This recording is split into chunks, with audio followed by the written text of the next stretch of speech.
Hello and welcome back to Unnati IAS. UPSC EPFO की series में आज हम इकोनॉमी का लेक्चर नंबर 3 देखेंगे। आज के लेक्चर में हम इकोनॉमी से रिलेटेड करंट अफेयर्स कवर करेंगे। जनवरी से रिलेटेड जो हम कर रहे थे, हमारे 2 लेक्चर इकोनॉमी पर और आएंगे और हमारा जनवरी का करंट अफेयर्स पूरा हो जाएगा। इसके बाद के हम लेक्चर्स में कोशिश करेंगे कि हर 2 लेक्चर्स में हम 1 महीने के करंट अफेयर्स कंप्लीट कर लें, क्योंकि जनवरी में करंट अफेयर्स कुछ ज़्यादा ही थे। इकोनॉमी की दृष्टि से जनवरी में करंट अफेयर्स काफ़ी ज़्यादा थे, तो इसलिए इसका जो हमारा पार्ट है वो 5 पार्ट्स में कंप्लीट होगा। तो आज ये हमारा 3rd लेक्चर है, एक शाम को हमारा 4th लेक्चर आएगा और बाकी 5th लेक्चर हमारा उसमें हम कंप्लीट कर लेंगे इकोनॉमी का जनवरी का करंट अफेयर्स। तो आज के लेक्चर में हमें मेनली ये 8-9 टॉपिक देखने हैं, 10 टॉपिक। तो पहला टॉपिक हमारा प्रधानमंत्री उज्ज्वला योजना को विस्तारित करने की ज़रूरत। तो हमें इसमें देखना है कि प्रधानमंत्री उज्ज्वला योजना क्या है। फिर है विनिवेश लक्ष्य में चूक। डिसइन्वेस्टमेंट का जो लक्ष्य सरकार ने तय किया था कि जितने पीएसयूज को डिसइन्वेस्टमेंट करना था वो लक्ष्य पूरा नहीं हो पाया सरकार का, उसके बारे में देखेंगे। और हम देखेंगे कि डिसइन्वेस्टमेंट किसे कहते हैं। आरबीआई ने पीएसबी पुनर्मूल्यकरण के लिए शून्य कूपन बॉन्ड जारी किया। अब इसमें हमें कई चीज़ें देखनी है। एक तो हमें देखना है जीरो कूपन बॉन्ड क्या होता है, पहले तो हमें देखना है बॉन्ड क्या होता है, फिर देखना है जीरो कूपन बॉन्ड क्या होता है और स्पेशलाइज्ड कूपन बॉन्ड क्या होता है। इसके बाद हमें देखना है कि रिकैपिटलाइजेशन क्या होता है, पुनर्मूल्यकरण या पुनर्पूंजीकरण क्या होता है। ये सभी हम कॉन्सेप्ट देखेंगे। फिर है परिसीमा समापन। आईबीसी के तहत सहेजी गई कंपनियां कहीं अधिक, यानी कि आईबीसी के तहत जो इंसॉल्वेंसी एंड बैंकरप्सी कोड है उसको बनाया गया था कंपनियों को की मदद करने के लिए, यानी कि कंपनियों को आर्थिक सहायता पहुंचाने के लिए। जो कंपनियां डूब रही हैं, जो डूबत ऋण होते हैं, जिनके डूबत ऋण होते हैं, बैड लोन ज़्यादा होते हैं, ऐसी कंपनियों को लिक्विडेट करने के पश्चात उनको सहायता प्रदान करने के उद्देश्य से बनाया गया था। लेकिन इस आर्टिकल में ये बताया गया है कि ऐसी कंपनियों की संख्या कहीं अधिक है। जितनी कंपनियों का परिसमापन किया जा रहा है उससे कई गुना ज़्यादा कंपनियों की हर महीने संख्या आ रही है। तो आईबीसी जो है पूरा कंपनियों को सॉल्वेंसी नहीं कर पा रहा है, लिक्विडेट नहीं कर पा रहा है। फिर है सीमा शुल्क टैरिफ को तर्कसंगत बनाने की आवश्यकता। जो कस्टम टैरिफ है उसको रैशनलाइज करने की आवश्यकता है। जैसे कि आपको पता है जीएसटी हमारा इनडायरेक्ट टैक्स जो है, इसमें कई सारे टैक्स को इंक्लूड किया गया था। तो ये मेनली आर्टिकल जीएसटी से रिलेटेड है।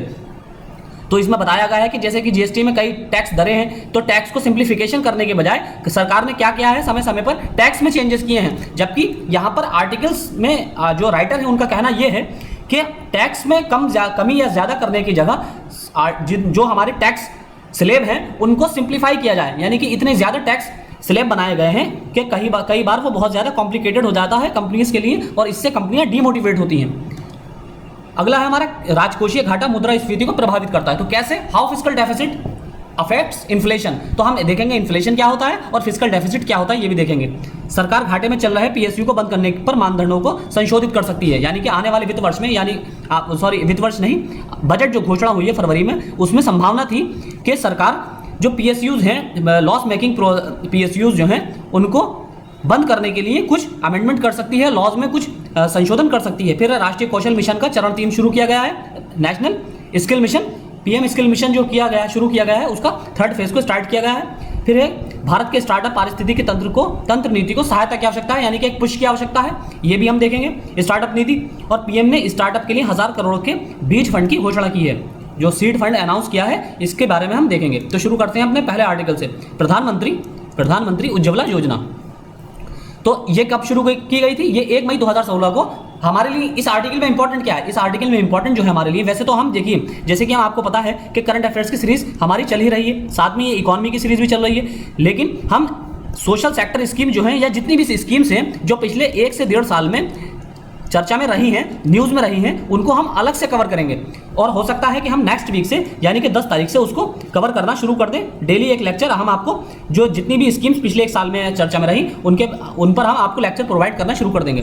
तो उसी संदर्भ में ये स्कीम प्रधानमंत्री उज्ज्वला योजना भी इंपॉर्टेंट है। इसमें आपको देखना है कि कब शुरू की गई थी। 1 मई 2016 को बलिया, यानी कि उत्तर प्रदेश का एक राज्य है, जिला है बलिया, यहाँ से इस स्कीम को लॉन्च किया गया था।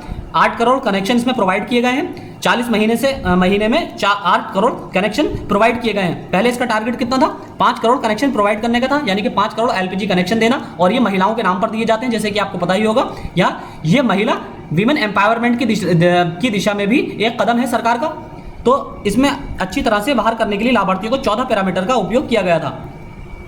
शुरू में 8,000 करोड़ रुपए का आवंटन किया गया, लेकिन विस्तार के साथ आवंटन 4800 करोड़ रुपए और बढ़ाया गया, यानी कि जैसे कि 5 करोड़ कनेक्शन प्रोवाइड करने का लक्ष्य था, तो इसमें 8,000 करोड़ का आवंटन किया गया था, लेकिन जैसे ही इसका लक्ष्य 8 करोड़ तक बढ़ाया गया, तो इसमें आवंटन राशि को 4800 करोड़ रुपए और बढ़ा दिया गया, यानी कि टोटल कितना हो गया, 12,800 करोड़ रुपए की राशि इसमें आवंटित की गई।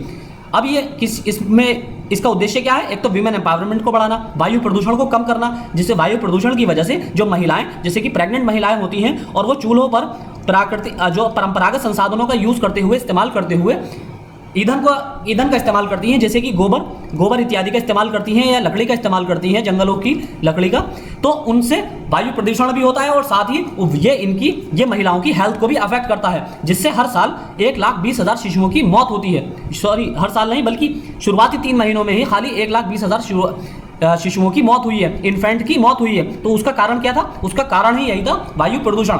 जो वायु प्रदूषण की वजह से जो प्रेग्नेंट महिलाएं थी, उनकी सांस के जरिए फेफड़ों की बीमारी वो बच्चे में ट्रांसफर हो जाती है, इन्फेंट में ट्रांसफर हो जाती है। जो फीटस होता है, भ्रूण होता है, भ्रूण में ट्रांसफर हो जाती है, जिसकी वजह से बच्चों की मौत हो जाती है। फिर है WHO के अनुसार जो PM उज्ज्वला योजना है, इसकी शुरुआत के पहले इसकी शुरुआत जो अशुद्ध खाना पकाने का ईंधन है, अशुद्ध खाना पकाने के ईंधन, जो खाना पकाने का अशुद्ध ईंधन है, यानी कि आपकी लकड़ी, कोयला, इनका इस्तेमाल किया जाता है, और गोबर के जो उपले होते हैं, जो आपने देखा होगा गाँवों में, नॉर्थ इंडिया में, यूपी में इसको उपले कहा जाता है, जो गोबर को, गाँव डंग को सुखा दिया जाता है। सुखाने के बाद उसका जो तैयार जो डंग होता है, उसको जलाने के इस्तेमाल में लिया जाता है, तो उससे उसको सारे को अशुद्ध ईंधन माना जाता है। यानी कि इसमें जो स्पेशलिस्ट हैं उन्होंने ये बताया है कि जो खुली रसोई है, यानी कि इस तरह के ईंधन का इस्तेमाल करना जो है वो 400 सिगरेट पीने के बराबर है। 1 घंटे में 400 सिगरेट जलाने के बराबर प्रदूषण उत्पन्न करता है। यानी कि अगर 1 घंटे इन कावडंग को चूल्हे में जलाया जाता है, इस तरह के परंपरागत साधनों को, जैसे कि कावडंग है या लकड़ी है या कोयला है, तो इनको 1 घंटे जलाने पर इसका मतलब ये है कि उन महिलाओं को जो चूल्हे को इस्तेमाल करती हैं, उनकी सेहत पर इतना असर पड़ता है जितना 400 सिगरेट जलाने पर पड़ेगा। तो कितना बड़ा इसका इंपैक्ट है, नेगेटिव इंपैक्ट है, ये आप इससे अंदाजा लगा सकते हैं। अब ये कैग की रिपोर्ट है, CAG की रिपोर्ट, कंट्रोलर ऑडिटर जनरल की रिपोर्ट में मई 2016 में 62% से बढ़कर मार्च 2019 में ये 94% हो गया। क्या? LPG कवरेज जो है 94% तक हो गया है। हालांकि लेकिन इसमें एक कमी क्या पाई गई है? देखिए, LPG के कनेक्शन तो फ्री ऑफ कॉस्ट प्रोवाइड किए गए थे महिलाओं को, महिलाओं के नाम से इशू किए गए थे, तो 8 करोड़ महिलाओं को ये प्रोवाइड तो कर दिए गए थे, 94% तक का इसका लक्ष्य तो पहुंच गया। लेकिन जैसे कि आपको पता है, पेट्रोल महंगा है, क्रूड ऑयल, आपका पेट्रोल तो महंगा कर दिया, और इसी वजह से LPG, क्योंकि वो क्रूड ऑयल से ही निकलती है, तो LPG भी महंगी है। आपको 1000 रुपये का सिलेंडर मिल रहा है इस टाइम सरकारी। तो इसकी वजह से जो महिलाएं हैं, गांव की महिलाएं, उनके पास इतना धन नहीं होने की वजह से, संसाधनों की कमी होने की वजह से वो इसको रिफिल कराने में असमर्थ हैं। तो सरकार को इस योजना में कुछ अमेंडमेंट करने के साथ साथ इन योजनाओं के लाभार्थियों को ये हमारी पर्सनल ओपिनियन ये है कि इसका वे फॉरवर्ड ये हो सकता है कि इस दुविधाओं को दूर करने के लिए क्या कर सकती है सरकार, कि रिफिलिंग पर जिनको कनेक्शन प्रोवाइड किए गए हैं प्रधानमंत्री उज्ज्वला योजना के अंतर्गत, उनको रिफिलिंग करने पर छूट दी जाए। लगभग 50 या 60% की सरकार छूट प्रदान कर सकती है। तो हो सकता है कि 300 या 400 रुपये में अगर सिलेंडर इनको प्रोवाइड किया जाए रिफिलिंग के लिए, तो इसकी जो रिफिलिंग का रेट भी बढ़ जाए, क्योंकि इसमें हालांकि 94% कवरेज तो हो गया है, घरों में सिलेंडर तो पहुंच गए हैं लोगों के, लेकिन एक बार खाली होने के बाद उन्होंने रिफिल नहीं कराया है। बहुत बड़ी संख्या में गांव की महिलाओं ने इसको रिफिल नहीं कराया है।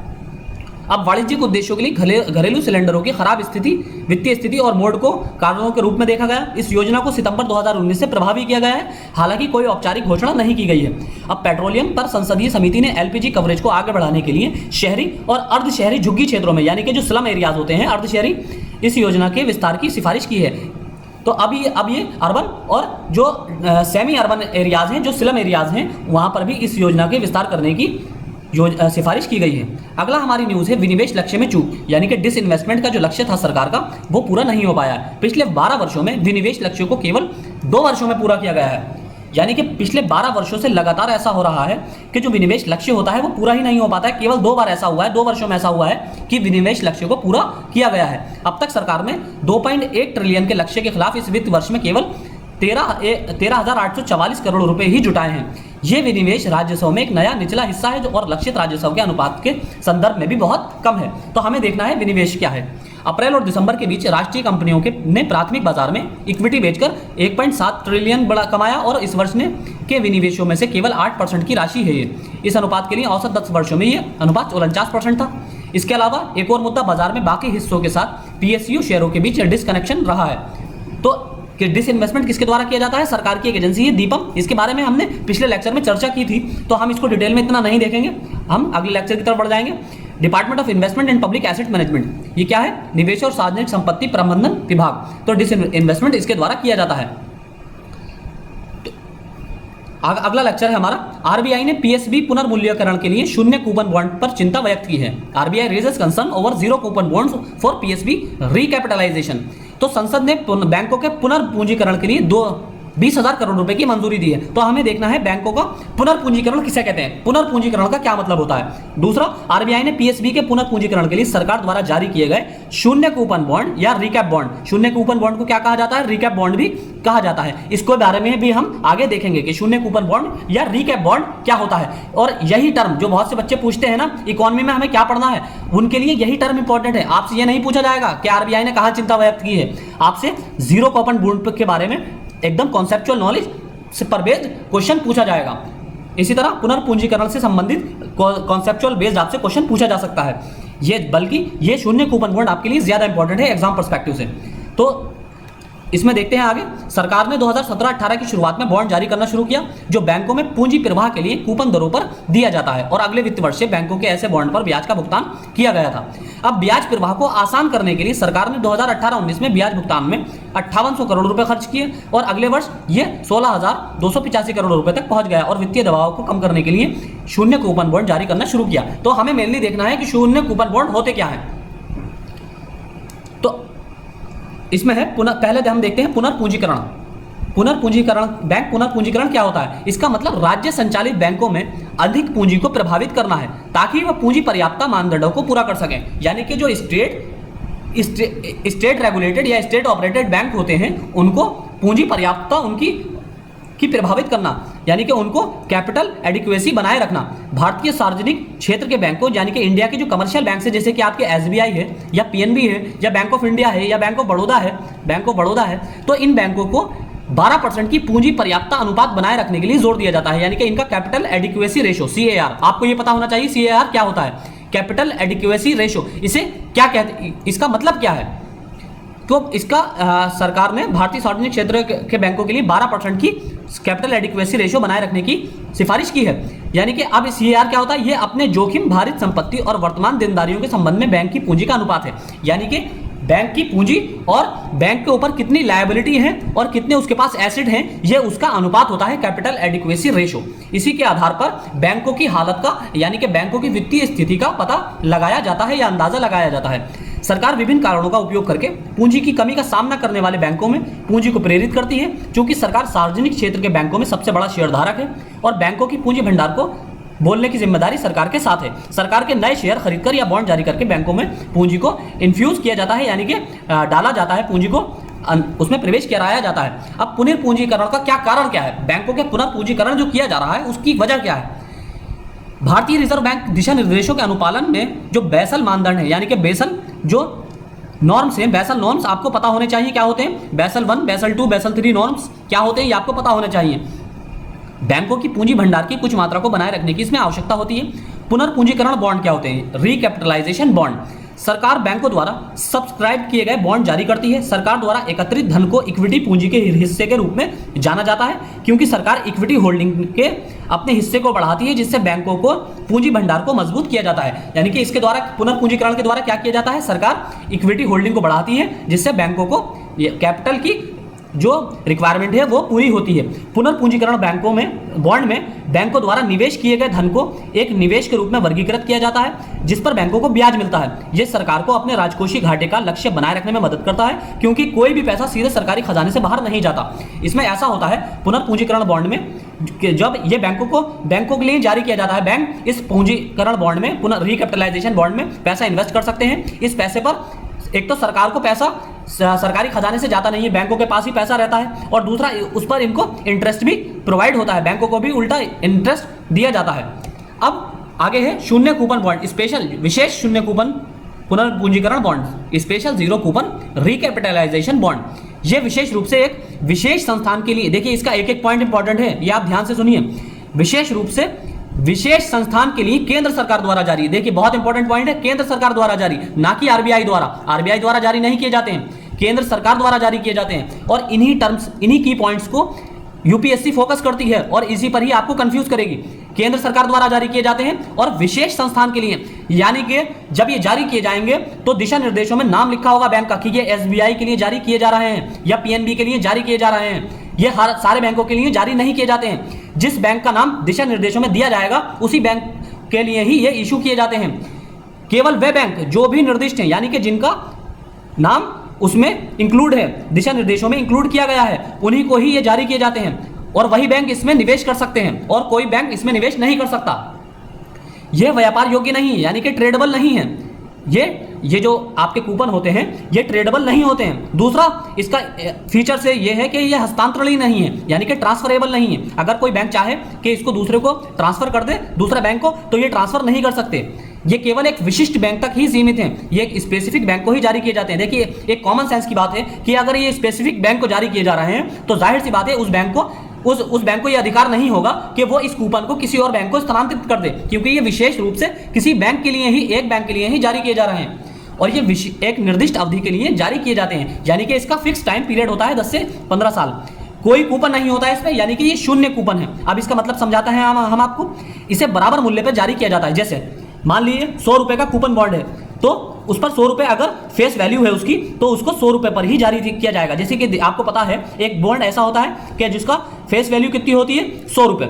अब इसको जारी कितने पर कर दिया जाता है, 95 रुपए पर। और सरकार क्या कहती है, यानी कि आरबीआई या कोई भी जो जारी करने वाली संस्था है वो क्या कहती है, हम आपको 95 रुपए पर दे रहे हैं और आपसे 5 साल बाद इसको हम दोबारा 100 रुपए पर खरीद लेंगे, यानी कि जो इंटरेस्ट मिला उस पर कितना मिला, 5 रुपए का। एक दूसरा तरीका होता है, दूसरे तरह के बॉन्ड होते हैं जिनकी फेस वैल्यू कम होती है, यानी कि फेस वैल्यू मान ली 95 रुपए उसकी दी हुई है। अब सरकार या कोई अन्य संस्थान जो कूपन को जारी कर रहा है वो क्या कहेगा, हम ये आपको 95 रुपए में दे रहे हैं और आप 5 साल बाद या 10 साल बाद हम इसको आपसे 100 रुपए में खरीद लेंगे, यानी कि फेस वैल्यू कम थी और आपसे ज्यादा में खरीदा गया। यहां फेस वैल्यू ज्यादा थी और आपको कम में बेचा गया। लेकिन इसका क्या होता है, ये जितनी फेस वैल्यू होती है उसी फेस वैल्यू पर बेचा जाता है। Zero coupon bond, zero coupon bond का मतलब ही यही है कि किसी भी तरह का कोई कूपन नहीं दिया जाता है, कोई डिस्काउंट नहीं दिया जाता है। लेकिन इसका दूसरा फायदा ये होता है कि आपको इस पर जो दिया जाएगा, आप इस पर इंटरेस्ट आपको मिलता रहेगा सालाना, इस पर निर्दिष्ट अवधि के अंत में भुगतान किया जाएगा। कूपन वो ब्याज है, यानी कि कूपन वो ब्याज होता है जो निवेशक को बॉन्ड पर प्राप्त होता है। यानी कि अगर इस पैसे को सरकार द्वारा, बैंक द्वारा लिया जाएगा तो बैंक क्या करेगा, उस पैसे पर बैंक को किसी भी तरह का ब्याज पे करना नहीं होगा। आरबीआई दिशा निर्देशों के अनुसार बैंक की आयोजित परिपक्वता HTM जो होती है, हेल्ड टू मैच्योरिटी कैटेगरी, इसमें आयोजित किया जाता है। HTM प्रतिभूतियों को परिपक्वता तक स्वामित्व के लिए खरीदा जाता है।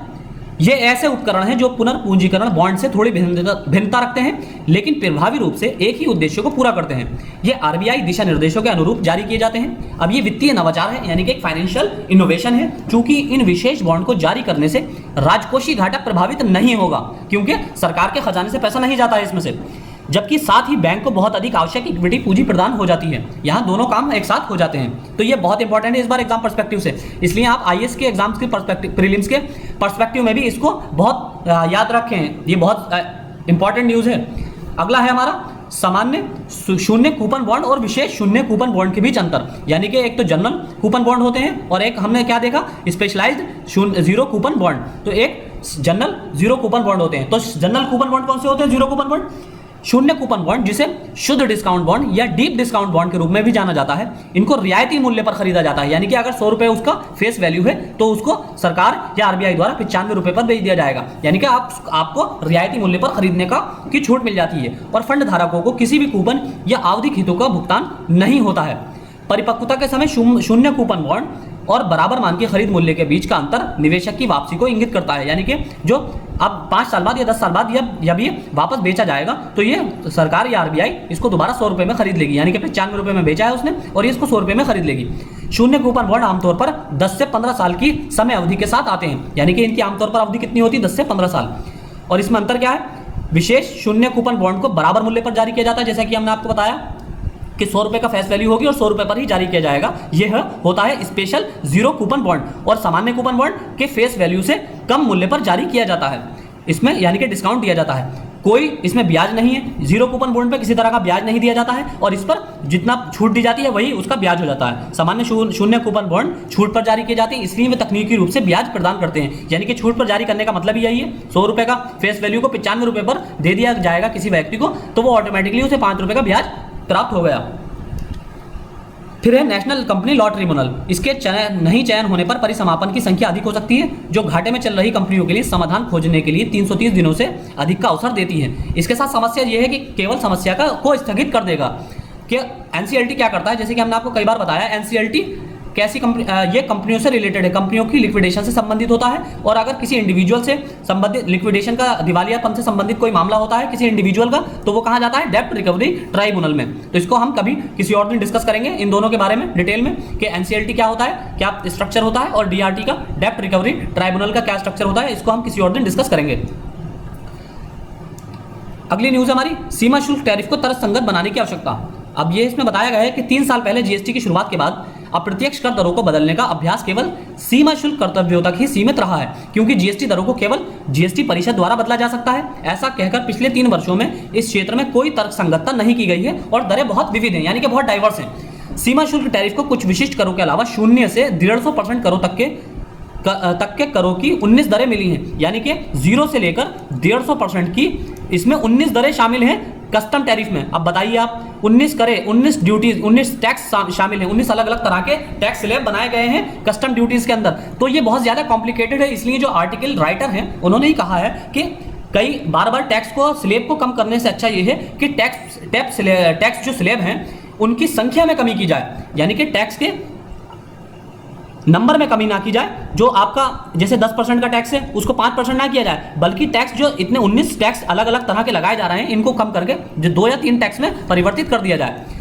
और फिर सैकड़ों छूट और शर्तों और सूचियां हैं जो सीमा शुल्क वर्गीकरण को काफी जटिल बनाती हैं। अब तक सीमा शुल्क में छूट को हटाने के लिए कोई उपाय नहीं किया गया।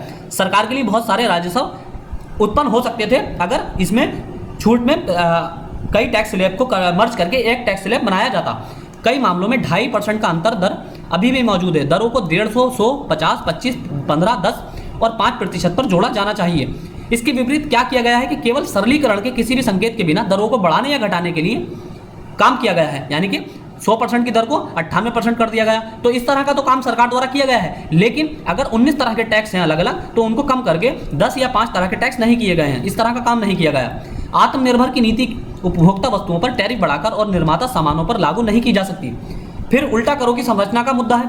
यही धारणा पर आधारित है कि इनपुट और आउटपुट के बीच स्पष्ट अंतर होता है।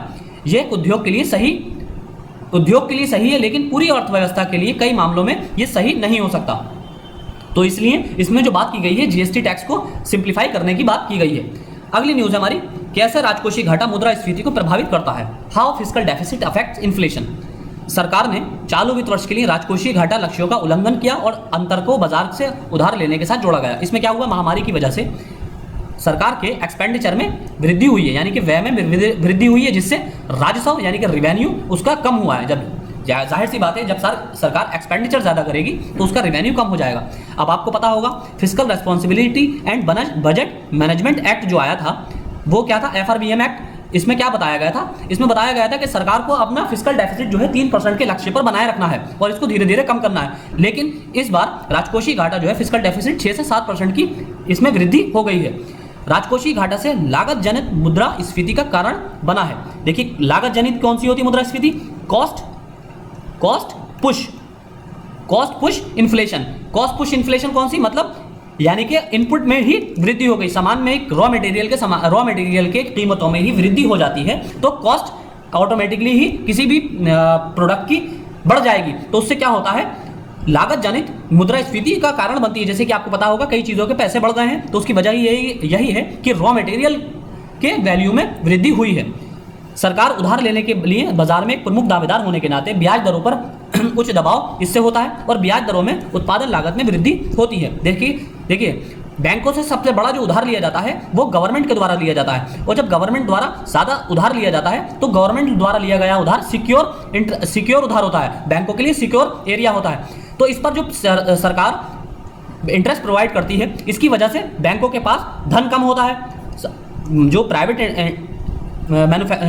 इंडस्ट्रीज हैं उनको पैसा देने के लिए धन कम बचता है। जब धन कम होगा और डिमांड ज़्यादा होगी तो क्या होगा, वही डिमांड एंड सप्लाई का फॉर्मूला काम करेगा, तो इसकी डिमांड बढ़ जाएगी, तो इंटरेस्ट बैंक बढ़ा देते हैं। जब इंटरेस्ट बैंक बढ़ाएंगे तो जाहिर सी बात है इनपुट पर कॉस्ट ज़्यादा आ जाएगी, रॉ मटेरियल पर कॉस्ट जो कंपनी से उनकी ज़्यादा आएगी, तो ऑटोमेटिकली ही चीज़ों की कीमतों में वृद्धि हो जाएगी। फिर मुद्रास्फीति का असर की मात्रा व्यय के प्रकार पर भी निर्भर करता है। यदि ये उत्पादक निवेश की वजह से है तो प्रभाव कम होगा, और क्योंकि ये आपूर्ति और मांग दोनों को ही देखरेख करता है। राजकोषीय घाटा सुस्त अर्थव्यवस्था को पुनर्जीवित करने में भी मदद कर सकता है, जब उत्पादक संपत्तियां, रोजगार, निर्माण, निवेश इत्यादि में निवेश किया जाता है, और जब कल्याण व्यय की वजह से होता है और यह गरीबों की क्रय शक्ति को बढ़ाता है। यानी कि राजकोषीय घाटे से अर्थव्यवस्था को पुनर्जीवित करने में भी मदद मिलती है, क्योंकि देखिए जब सरकार बजटरी प्रोविजन ऐसे करती है कि सरकार ज़्यादा से ज़्यादा पैसा कैपिटल एक्सपेंडिचर में खर्च करती है, तो उससे क्या होता है, इकोनॉमी सर्कुलेशन में आती है। ऐसे कैपिटल एक्सपेंडिचर कौन से होते हैं, ऐसे एक्सपेंडिचर जो आने वाले भविष्य में सरकार को रेवेन्यू जनरेट करके देते हैं। जैसे कि किसी बिल्डिंग का निर्माण, जैसे किसी पुल का निर्माण, तो पुल क्या करेगा, पुल से टोल लेगी सरकार, तो उस पर क्या होगा, सरकार को रेवेन्यू जनरेट होगा। फिर इसी तरह किसी इस तरह के प्रोडक्ट बनाना या इस तरह की मशीनरी प्लांट करना जो आने वाले भविष्य में कोई प्रोडक्ट बनाने के काम आए, तो इस तरह की जो एक्सपेंडिचर होते हैं वो कैपिटल एक्सपेंडिचर होते हैं। अगला है न्यूज़ हमारी, सरकार घाटे में चल रहे पीएसयू को बंद करने पर मानदंडों को संशोधित कर सकती है। अब इसमें क्या किया गया है, सरकार हानि बनाने वाले यानी कि हानि में चल रहे, लॉस में चल रहे पीएसयू को समय बाध्य यानी कि टाइम क्लोजर बंद करने और उनकी संपत्ति के निपटारे के लिए संशोधित दिशा निर्देशों पर तैयारी कर रही है। संशोधित जो दिशा निर्देश हैं वो पीएसयू को बंद करने की प्राथमिकता देने के लिए होने की संभावना है। जहां सभी पुनरुद्धार प्रयास पहले ही असफल हो गए हैं, तो दीपम की सहायता से अब इसमें अमेंडमेंट किया जाने की संभावना है, और ये बजट में आगे प्रोविजन इसकी करने की संभावना है। जो बजट के लेक्चर को हम अगले फरवरी के लेक्चर में हम कवर करेंगे। इसमें क्या किया गया है, 17 मार्च को 70 घाटे वाले पीएसयू सीपीई जो हैं, ये पिछले साल 2020 की बात हो रही है, 165 करोड़ रुपए का नुकसान हुआ है। अब हानि जो लॉस मेकिंग सीपीयू हैं, सीपीएसई हैं, CPSE central public sector enterprising जो आपके हैं, जिसमें जो लॉस मेकिंग है, जिसमें लॉस हो रहा है, उनकी होने वाली समस्याएं क्या हैं, अप्रचलित प्लांट और मशीनरी यानी कि जो आउटडेटेड प्लांट है उनके और मशीनरी, भारी ब्याज बोझ यानी कि इन पर भारी हैवी लोन का स्ट्रेस है, संसाधनों की कमी है, लैक ऑफ रिसोर्सेज, कम क्षमता का उपयोग, लैक ऑफ एफिशिएंसी, कम उत्पादकता, लैक ऑफ प्रोडक्टिविटी, अधिशेष जनशक्ति यानी कि सरप्लस, इनकी जो मैन पावर है वो कहीं ज़्यादा है और इनकी प्रोडक्शन कम है, उच्च इनपुट लागत, हाई इनपुट लागत है, इनकी इनपुट कॉस्ट है, गैर लाभकारी मूल्य यानी कि प्रॉफिटेबल बिल्कुल नहीं है। दूसरी तरफ सरकार ने 8 सीपीएसई के पुनरुद्धार को भी मंजूरी दी है। अगली न्यूज़ है, राष्ट्रीय कौशल मिशन के चरण 3 को शुरू करने के लिए सरकार ने योजना बनाई है। अब सरकार ने महामारी के कारण होने वाली देरी के बाद राष्ट्रीय कौशल मिशन, प्रधानमंत्री कौशल विकास योजना के चरण 3 को लॉन्च किया है। पहला चरण कब लॉन्च हुआ था, 2015 में, दूसरा 2016 में। प्रशिक्षण 600 जिलों में प्रदान किया जाएगा, और पिछले 6 वर्षों में आपूर्ति संचालित कौशल के बजाय मांग संचालित कौशल प्रदान करने पर ध्यान केंद्रित किया जाएगा। यानी कि अभी सप्लाई ड्राइवन स्किल प्रोवाइड की जाती थी, लेकिन अब क्या किया जाएगा, डिमांड ड्रिवन स्किल प्रोवाइड की जाएगी जो डिमांड से रिलेटेड होगी। चरण 3 में जिला प्रशासन प्रशिक्षण मांग, नौकरी मिलान और गुणवत्ता निगरानी, ये दिल्ली से शुरू किया गया का निर्णय लेने में एक प्रमुख भूमिका निभाएगा। कौन भूमिका निभाएगा, जिला प्रशासन। इसके तहत सरकार को स्थानीय मांग संचालित कौशल में 8 लाख लोगों को प्रशिक्षित करना शामिल है, कौशल बनाना है, और सरकार ने इसके लिए 950 करोड़ रुपए आवंटित किए हैं। अगली न्यूज़ है हमारी, भारत के स्टार्टअप पारिस्थितिकी तंत्र को नीति सहायता की आवश्यकता है। पहले के बजट में सरकार ने स्टार्टअप के लिए सुधारों की घोषणा की थी। ऐसी कंपनी जिनका वार्षिक कारोबार 100 करोड़ रुपए तक का है, अपने निगमन के बाद के 10 वर्षों में लगातार 3 वर्षों के लिए लाभ पर 100% की कटौती का दावा कर सकते हैं। देखिए सरकार ने क्या किया है कि ऐसे स्टार्टअप्स जिनको अभी बने हुए 10 साल या उससे कम का समय हुआ है, अगर उन्होंने लगातार 3 वर्षों में यानी कि कॉन्जिक्यूटिव 3 साल लगातार पिछले 3 वर्षों में 100% 3 वर्षों में अगर लाभ कमाया है, प्रॉफिट कमाया है, तो वो उस लाभ पर कोई भी टैक्स देने से उनको राहत प्रदान की जा सकती है। 5 साल या जब तक कर्मचारी कंपनी को छोड़ देता है या जब वे अपने शेयर बेचते हैं या जब तक कर का भुगतान करते। स्टार्टअप के लिए प्रारंभिक जीवन निधि प्रदान करने का प्रस्ताव दिया गया। अब भारत की कुछ कंडीशन देख लेते हैं। अमेरिका और चीन के बाद स्टार्टअप की सबसे ज्यादा संख्या भारत में है। 2020 में अकेले 12 स्टार्टअप यूनिकॉर्न बन गए। अब यूनिकॉर्न कौन से होते हैं, यूनिकॉर्न स्टार्टअप्स क्या होते हैं, ये भी एक इकोनॉमी का टर्म है, इसको भी हम आगे देखेंगे। अब भारत का स्टार्टअप पारिस्थितिकी तंत्र कैसे प्रदर्शन कर रहा है। स्टार्टअप को प्रभावित करने वाले मुद्दों में कम इंटरनेट की गति और लगातार बिजली की कटौती शामिल है। बेंगलुरु स्टार्टअप के लिए अग्रणी शहर है, लेकिन हवाई अड्डे से आना जाना लगभग आधा दिन समाप्त कर देता है। बेंगलुरु में इतना ज्यादा ट्रैफिक है, ट्रैफिक की समस्या है कि अगर आपको हवाई अड्डे तक जाना है तो उसमें आपका आधा दिन खत्म हो जाएगा। जबकि इसकी तुलना की जा रही है अन्य देशों से, कोलालंपुर, बैंकॉक इत्यादि, यहाँ पर ऐसा नहीं है। नवाचार पारिस्थितिकी तंत्र में सार्वजनिक क्षेत्रों की कंपनियों की कम कागजी कार्यवाही और भागीदारी ने इन स्टार्टअप हबों को भी अलग किया है। भारत में स्थानीय बाजार की गहराई, ग्राहकों की प्रौद्योगिकी के लिए अच्छे पैसे का भुगतान करने की क्षमता की कमी है। यानी कि भारत में जो लोकल मार्केट है, भारत के ग्राहकों के पास अच्छी प्रौद्योगिकी के लिए, यानी कि हाई एंड टेक्नोलॉजी के लिए पैसा पे करने की, यानी कि परचेजिंग पावर की उनके पास अभी कमी है। परचेजिंग पावर पैरिटी अभी इतनी नहीं है कि हाई एंड टेक्नोलॉजी को हम खरीद सकें। स्थानीय व्यवसायों के गंभीर अधिग्रहण, यानी कि एक्विजिशन, बाजार को के लिए जाने की प्रवृत्ति, ये सारे इसके लॉस की वजह बनते हैं। इसमें आगे का रास्ता क्या है, उच्च इंटरनेट की गति प्रोवाइड करना और शीर्ष 10 शहरों में बिजली कटौती मुक्त स्टार्टअप जोन बनाना। यानी कि सरकार क्या कर सकती है, इसको वे फॉरवर्ड क्या है इसमें, यानी कि हाई स्पीड इंटरनेट प्रोवाइड करना, हाई स्पीड इंटरनेट, और दूसरा यानी कि बिना बिजली के इंटरप्शन के, बिना बिजली कटौती के, जो बिजली में फ्लक्चुएशन ये होते हैं या कटौती होती है, उस कटौती को खत्म करते हुए 10 शहरों में ऐसा स्टार्टअप जोन बनाना। जैसे कि आपको पता होगा SEZ होते हैं, SEZ यहाँ पर एक्सपोर्ट को प्रमोट किया जाता है। इसी तरह के ऐसे जोन बनाना स्टार्टअप्स के लिए जहां पर बिजली की बिल्कुल भी कटौती ना हो, ऐसे 10 शहरों में स्टार्टअप जोन बनाना। अब है पीएम ने स्टार्टअप के लिए 10,000 करोड़ रुपए बीच की फंड की घोषणा की है। इसके बारे में हमने पहले भी लेक्चर में कवर किया था। पीएम ने स्टार्टअप इंडिया इंटरनेशनल शिखर सम्मेलन में 1,000 करोड़ रुपए के स्टार्टअप बीज फंड की घोषणा की। ये स्टार्टअप इंडिया की 5वीं वर्षगांठ को चिन्हित करता है, जो 16 जनवरी 2016 में इसको लॉन्च किया गया था। ये प्रारंभिक वित्त पोषण बनाने के लिए स्टार्टअप को सक्षम करेगा और आने वाले दिनों में सरकार की गारंटी प्रदान करके स्टार्टअप को ऋण निधि बढ़ाने में मदद करने की इसकी उम्मीद है। अब भारत में तीसरी सबसे बड़ी संख्या में स्टार्टअप हैं, 41,000 से अधिक, और इनमें 5700 से अधिक आईटी क्षेत्र में, 3600 स्वास्थ्य क्षेत्र में यानी कि हेल्थ सेक्टर में, 3600 कृषि में और 1700 स्वास्थ्य क्षेत्र में, और कृषि में कितने हैं 1700, एग्रीकल्चर में 1700 हैं। 2019 में 9 की तुलना में 2020 में 10 स्टार्टअप यूनिकॉर्न में बदल गए हैं। अभी यूनिकॉर्न हम देखेंगे क्या होते हैं। सरकार ई मार्केट प्लेस पोर्टल के माध्यम से स्टार्टअप को अन्य कंपनियों के बराबर सरकारी निविदाओं में भाग लेने का अवसर दिया गया है। 8,000 से अधिक स्टार्टअप पोर्टल पर पंजीकृत हैं और 2300 करोड़ रुपए से अधिक का व्यवसाय आयोजित इन्होंने किया है। देखिए, यूनिकॉर्न स्टार्टअप कौन से होते हैं। उद्यम पूंजी उद्योग में यूनिकॉर्न शब्द किसी भी स्टार्टअप को संदर्भित करता है जो $1 बिलियन के मूल्यांकन तक पहुंचता है। यानी कि ऐसे स्टार्टअप्स जिनका जो एसेट वैल्यू है, जिनकी एसेट वैल्यू $1 बिलियन से ज्यादा की हो गई है, $1 बिलियन से ज्यादा की हो गई है, उन्हें यूनिकॉर्न स्टार्टअप्स कहा जाता है। और ये वर्ड यूनिकॉर्न वर्ड केवल और केवल, ये याद रखिए, ये बहुत इंपॉर्टेंट फैक्ट है, यूनिकॉर्न वर्ड केवल और केवल स्टार्टअप्स के लिए ही यूज किया जाता है। ये बड़े MNC मल्टीनेशनल कंपनीज के लिए इनको यूज नहीं किया जाता है, ये केवल स्टार्टअप्स के लिए यूज किया जाता है। यूनिकॉर्न स्टार्टअप्स यानी कि जिनकी एसेट वैल्यू $1 बिलियन से अधिक की हो गई है, $1 बिलियन से अधिक की है, ऐसे स्टार्टअप्स को यूनिकॉर्न स्टार्टअप्स कहा जाता है। और अभी भारत में 2020 तक 10 यूनिकॉर्न स्टार्टअप्स हैं। यह शब्द पहली बार काउबॉय वेंचर्स के संस्थापक एलन ली द्वारा बनाया गया था, जब उसने 39 स्टार्टअप्स को संदर्भित किया था जिसने यूनिकॉर्न्स के रूप में $1 बिलियन से अधिक का मूल्यांकन किया गया था। इस शब्द को इस तरह के स्टार्टअप के लिए दुर्लभता पर जोर देने के लिए इस्तेमाल किया गया था, यानी कि इनकी रेयरिटी के लिए इस वर्ड को इस्तेमाल किया जाता है। तो आज के लेक्चर में इतना ही। शाम को हमारा इकोनॉमिक्स करंट का एक और लेक्चर आएगा, उसके बाद हमारा एक लेक्चर बचेगा जिसके बाद हमारे जनवरी के इकोनॉमी दृष्टि से करंट अफेयर सारे कंप्लीट हो जाएंगे। तो आज के लेक्चर में इतना ही। Thank you.